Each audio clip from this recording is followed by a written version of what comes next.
ایک غریب لڑکا اور اللہ کا کرشمہ۔ ایک چھوٹا سا گاؤں تھا جہاں ایک 12 سال کا لڑکا حمزہ اپنی ماں کے ساتھ رہتا تھا۔ اس کے والد اس دنیا میں نہیں تھے اور گھر میں صرف ایک پرانی سی چھت اور ٹوٹی ہوئی دیواریں تھیں۔ حمزہ بہت غریب تھا لیکن اس کے دل میں ایک چیز بہت خوبصورت تھی، ایمان۔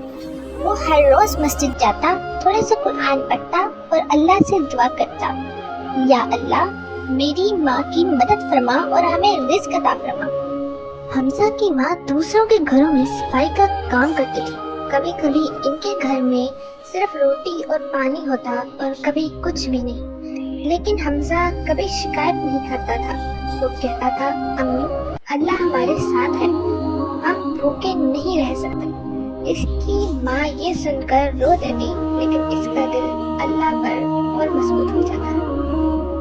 ایک دن مسجد کے امام نے دیکھا کہ حمزہ ہر روز آتا ہے مگر ہمیشہ اداس رہتا ہے۔ امام نے پوچھا، بیٹا کیا تکلیف ہے؟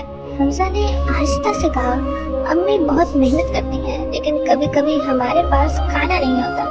امام نے اس کے سر پر ہاتھ رکھا اور کہا، اللہ صبر کرنے والوں کے ساتھ ہوتا ہے۔ ایک دن بہت تیز بارش ہوئی، حمزہ کی چھوٹی سی چھت سے پانی ٹپکنے لگا۔ گھر کے اندر سب کچھ بھیگ گیا۔ اس کی ماں روتے ہوئے بولی، اب ہم کیا کریں گے؟ حمزہ نے آسمان کی طرف دیکھا اور کہا، امی اللہ ہمیں کبھی اکیلا نہیں چھوڑتا۔ صبح جب حمزہ اور اس کی ماں اٹھی تو انہوں نے دیکھا کہ ان کے گھر کے باہر ایک چھوٹا سا تھیلا پڑا ہے۔ اس تھیلے میں اناج، کچھ پیسے اور ایک نوٹ پر لکھا تھا، اللہ ان کی مدد کرتا ہے جو اس پر بھروسہ کرتے ہیں۔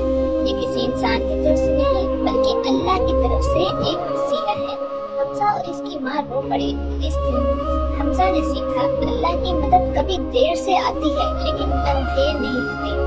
اور اس کی ماں نے بھی سمجھ لیا، صبر اور دعا کا جواب ضرور ملتا ہے، بس وقت اللہ کا ہوتا ہے۔ سال بعد حمزہ بڑا ہو گیا۔ اب وہ مسجد میں بچوں کو قرآن پڑھاتا تھا اور ہر بچے کو یہی کہتا تھا، کبھی اللہ سے مایوس مت ہونا، وہ تم سے 70 ماؤں سے زیادہ محبت کرتا ہے۔